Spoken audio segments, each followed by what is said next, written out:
I was the kind of student people envied. I finished secondary school with top grades. I wrote the JAM exam and scored very high.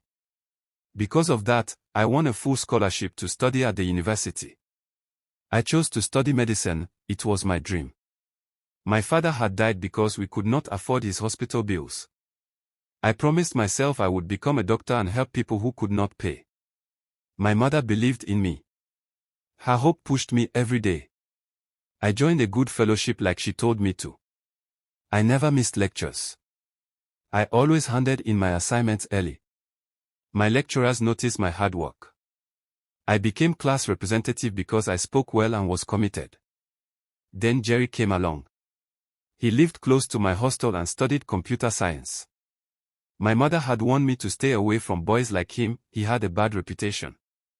But one day Jerry came to our fellowship and raised his hands for altar call. He said he had given his life to Christ. I was surprised. If Jesus could save Jerry, I thought he could save anyone. One afternoon Jerry knocked on my door. He asked to come in and asked me to be his mentor in faith. I felt uneasy, something didn't sit right, but I let him stay. I thought, would I turn away a soul God might want to save? So I taught him after class. He started coming to my room often. We prayed, we attended fellowship and evangelized together. We became close friends. In 300L, Jerry told me he had to visit some of his old friends and reach them for Christ. He said the best place to find them was the bar. I was shocked. A bar. I thought we should visit homes or campus. But Jerry was persistent. I prayed and agreed. We set a date. The night we arrived at the bar, the music was loud and the place was full of people dancing. I felt uncomfortable. Jerry led me to a corner where 3 men sat, Martins, Henry, and Clement. Each had a lady beside him. I told them we had come to share the gospel. They laughed. I was hurt and confused. Then Jerry introduced them and my heart froze. These are not ordinary boys, Jerry said. Clement is the son of Reverend Bright Adams. Martins is the son of Bishop John Amdi. Henry's parents are big church financiers. They were the children of famous church leaders. I could not believe it. While I tried to make sense of this, a beautiful girl walked up. She kissed Jerry and then came over and pecked my cheek. Her name was Deborah. She sat on my lap. I felt a strange heat inside me, a pull I had never felt. Part of me wanted to run, part of me wanted to stay. I pushed her away and ran out of the bar as fast as I could. The next morning, the bar scene was still on my mind. I wondered if Jerry had been lying, if his friends were really who he said, and whether my life was truly boring. Suddenly there was a knock on my door. It was Deborah. She apologized for the night before. She said she admired my brilliance and wanted to be with me. She spoke kindly and I began to like her. Jerry apologized too, and we all seemed to make peace. Deborah and I started talking often. We met at class, at small eateries, at my room. I once visited her house but could not stay long. It was full of nice gadgets and comfort. My friendship with Jerry and his friends grew stronger.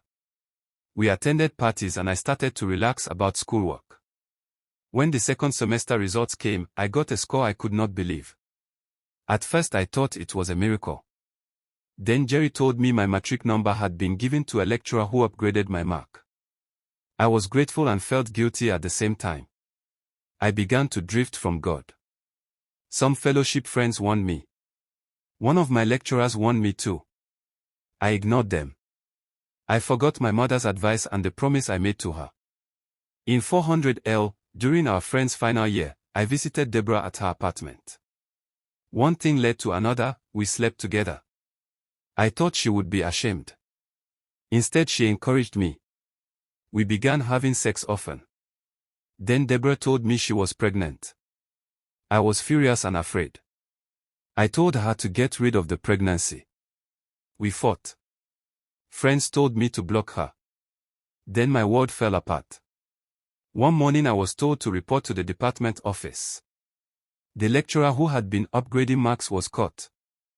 I woke up at the school clinic and found a letter beside me. I had been rusticated. I felt like I was dreaming.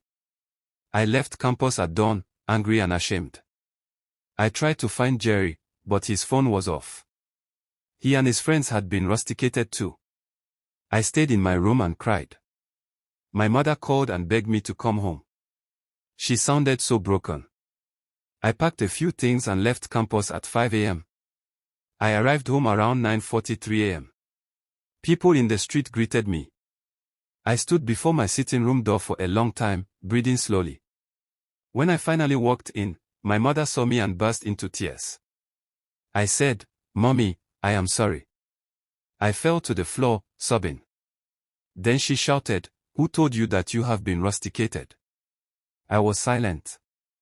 She accused me of getting a lady pregnant and bringing shame. She did not know I had been rusticated. I wanted to take back my words, but it was too late. Deborah had been hiding in the house. She rushed out when my mother began to wail.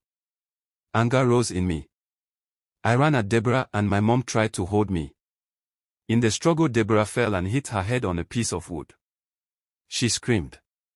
People ran in. My mother started bleeding badly. We tried to help. We tried to resuscitate her, but the blood would not stop. The worst happened. My mother died there. My shame, my mistakes, my promises to her, all gone in one cruel moment. I had come to study medicine to save lives because my father died for lack of care. Now I had stood helpless while my mother died. I screamed, I wept, I blamed myself.